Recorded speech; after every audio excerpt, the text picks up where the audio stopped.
লীলা তরঙ্গিনী,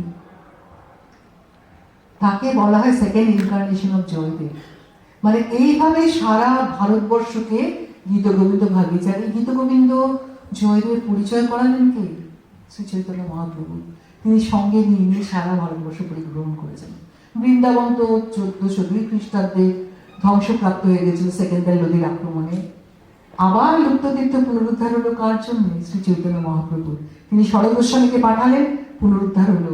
এবার কথার যারা নাচেন তারা কি ধামার নাচেন না? হোলি বৃন্দাবনে তৈরি হয়েছে, বিষ্ণুপদ গান, ধামার হোলি। এবং এই যে জয়দেব, তিনি বাংলার, অনেকে দাবি করেন যে জয়দেব হচ্ছেন উড়িষ্যার। না, দেখুন ওপরে পঞ্চকবির নাম আছে, সূত্রধর, ধৈ, গোবর্ধনাচার্য, উমাপতিধর, স্মরণ, আর মাঝখানে জয়দেব। এইটা জন্য আমি কৃতজ্ঞ। দিল্লি ন্যাশনাল মিউজিয়াম 1620 খ্রিস্টাব্দের পেন্টিং, মিনিয়েচার পেন্টিং। এটা গুজরাট জৈন শৈলী পেন্টিং। আজকের মতো তার মোবাইলের যুগ নয় যে গুজরাটে খবর চলে যাবে। গুজরাটের চিত্রশিল্পী পঞ্চকবির নামাঙ্কিত ছবি আঁকছেন। এর থেকে বড় প্রমাণ, মানে এটা চিত্র প্রমাণ যে জয়দেব বাংলা, তার থেকে আর হয় না। এত বড় প্রমাণ, এটা বিশাল একটা আনন্দের। এটা গেল সাহিত্যের পোর্শন। এবং সাহিত্য আর ছোট্ট দু একটা নিদর্শন বলি। বেহুলার নাচের বর্ণনা আছে, কি সুন্দর বলছে, শূন্যতে ধরে পাক যেন কুম্ভরের চাপ। মানে আকাশ ভ্রমণী, আমরা সাহিত্যের টার্মিনোলজি একটু পরে দেখাবো। আকাশ ভ্রমণী, শূন্যতে ধরে পাক যেন কুম্ভরের চাপ। এটাই আবার আমাদের শাস্ত্রে বলছে। গীত গোবিন্দ লীলামৃতম কৃষ্ণদাস কবিরাজে 15th-16th সেঞ্চুরি। পৃষ্ঠা করে কেন পরা নৃত্য মুহুর মুহুর দিবি প্রত্যন্ত নৃত্য পরাপাস্য তদা অম্বলম পরম। তো বলছে সারাক্ষণ রোল খেতে থাকবে, এই করতে হবে, যেগুলো মণিপুরে অ্যাডাপ্ট করেছে। এই তেমনি হাঁটু দিয়ে ঘোড়া, জানুভ্রমণী বলছে জানুভ্যাং স্মৃতিমালম্বিয়ে প্রসারিত তটেই গুজর। জানুভ্যাং, দুটো জানু, ক্ষিতিকে অবলম্বন করে প্রসারিত তটেই গুজর, হাত দুটো প্রসারিত করে জীবঘূর্ণে কাঞ্চনী বেগে স্মৃতিতে স্মারা চাকরিকা। মানে আমাদের শাস্ত্রে, আমাদের সাহিত্যে পুরোপুরি নাচের কথা ভীষণভাবে বলে গেছে। আমার না অন্য জায়গা থেকে বাংলাকে শাস্ত্র ধার করতে হয় না। যেমন আমরা নাচের শাস্ত্রীয় নৃত্যগুলোর নাম বললাম, ভরতনাট্যম, ওড়িশি, কুচিপুড়ি, মোহিনীঅট্টম সবাই অনুসরণ করে নন্দিকেশ্বরের অভিনয় দর্পণ। কিন্তু নন্দিকেশ্বর কোথায় জন্মেছিলেন কেউ জানে না। কাশ্মীরে না কন্যাকুমারিকায় না বাংলায়, কোথায় কেউ জানে না। ব্যবহার করে কেন জানেন? প্রথম অনুবাদ সাহিত্য বেরোয়, শাস্ত্র অনুবাদ 1934 সালে কে করেছেন? বাঙালি ডক্টর মনমোহন ঘোষ। তাই জন্য রুক্মিণী বরুণের 35 যখন তৈরি করেছে ওটা ব্যবহার করলেন।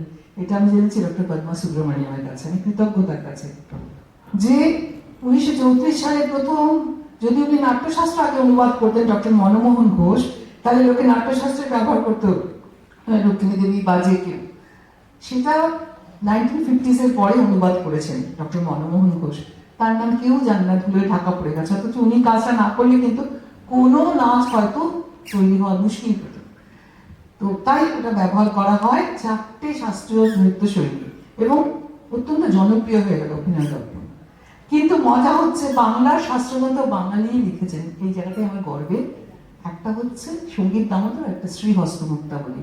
কার লেখা? পণ্ডিত শুভঙ্কর উত্তরবঙ্গের। দুটো অনুবাদ করেছে।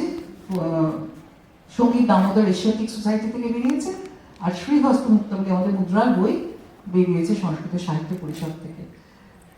সত্যি আমি খুব গর্বিত, কারণ আমাদের যেমন সাহিত্য খুব স্ট্রং, তেমনি শাস্ত্র খুব স্ট্রং, তেমনি আমাদের কালচারাল হেরিটেজ। আমরা যখন পড়াই ইউনিভার্সিটিতে, হয়তো আমার এখানে ইউনিভার্সিটি করে ছাত্র থাকতেও পারে, তো আমরা পড়াই যে সিন্ধু সভ্যতার পর 5000 বছর বাদে আমরা প্রথম ডান্সিং স্কাল্পচার পাই উদয়গিরি পর্বতে, পাহাড়ে, আপনার উড়িষ্যা উদয়গিরি হাতিগুম্ফায়, রাজা খারবেলার সময়, 1st century BC। আমি কাজ করতে গিয়ে দেখি, আপনাদের বলছি আপনারা যান Ashutosh museum, Calcutta university, 6th century BC থেকে ডান্সিং স্কাল্পচার আছে বেঙ্গলের চন্দ্রকেতু গড়, তাম্রলিপ্ত। মানে আমি অবাক, মানে এত স্ট্রং, কিন্তু আমরা দেখলাম না আমাদেরটা। এটা আমাদের ড্রব্যাক। যাই হোক, আমি একটু আমার ছাত্রছাত্রীকে ডাকবো।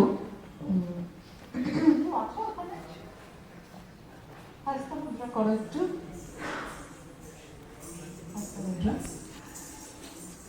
আমাদের শ্রীহস্ত মুক্তাবলী অনুযায়ী অসংযুক্ত হস্ত 30টা,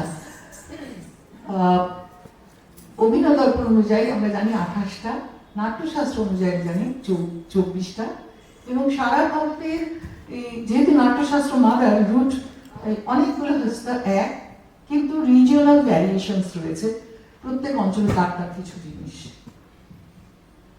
असंयुतानां हस्तानामुद्दिश्य क्रियते अधुना शुभंकरेण कविना नानाभिनयशालिना पताका पद्मकोशं च हंसस्य कर्तरिमुख अलपद्मा त्रिपताक मुष्टिका शिखरस्तथा अर्धचंद्र सर्वशिरा सुजन्य खटकमुख अडाला शुकतुण्डश्च संदंसः काङ्गुलस्तथा ऊर्णनाभ अपि कथिता कपित्वा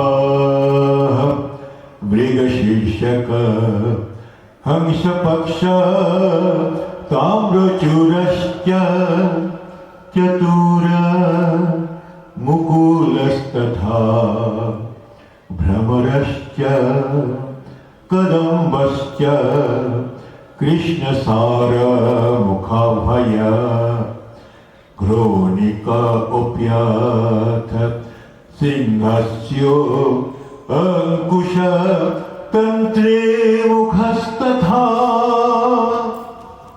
असंयुक्त हस्त 30টা। সময় অভাবে আর সংযুক্ত হস্ত দেখাচ্ছি না। সংযুক্ত হস্ত 14টা, অভিনয় দর্পণ অনুযায়ী সংযুক্ত হস্ত 23টা, পরবর্তী একটি যুক্ত হয়ে 24টা হয়েছে। নাট্যশাস্ত্রের সংযুক্ত হস্ত 13টা, আমাদের 14টা। বাংলা গৌড়ী নৃত্য খুব ক্লোজ টু নাট্যশাস্ত্র, ভীষণভাবে ভীষণভাবে। স্থানকে একটু পরে দেখাবো। আর কয়েকটা নৃত্য হস্ত দেখাচ্ছি। আমাদের নটন গীত 3 রকম: নৃত্য, নৃত্য, নাট্য। নৃত্য হচ্ছে নৈবিকার তয়তয় বা এনারাই চিচিয়ে তালের সঙ্গে সবিলা সঙ্গ চালনা, অলঙ্কার যুক্ত। নৃত্য হচ্ছে ভাবের সঙ্গে নাচা, যেটা করলে একটু আগে গণেশ বন্দন আপনারা দেখলেন। আর নাট্য হচ্ছে গল্প, পুরাণ কথা, পূজনীয় ব্রত। আজকে একটু দেখা যাবে নাট্য একটুখানি। তো আমি নৃত্য হস্তে ডাকছি, যেটা খুব উল্লেখযোগ্য। নাট্যশাস্ত্রে নৃত্য হস্ত নৈবিকার তয়তয় 30টি, আমাদের শ্রীহস্ত মুক্তাবলী অনুযায়ী নৃত্য হস্ত 27টি, এবং খুব ক্লোজ টু নাট্যশাস্ত্র, এবং অভিনয় দর্পণের নৃত্য হস্তাই নেই।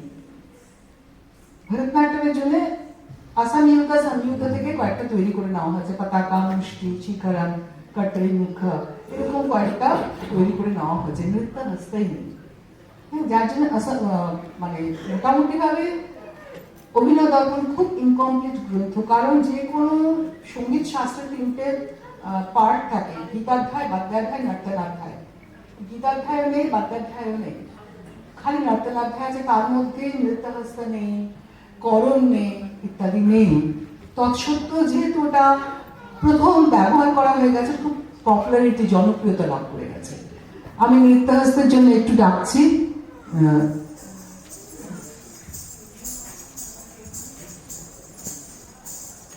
কেশবন্ধ,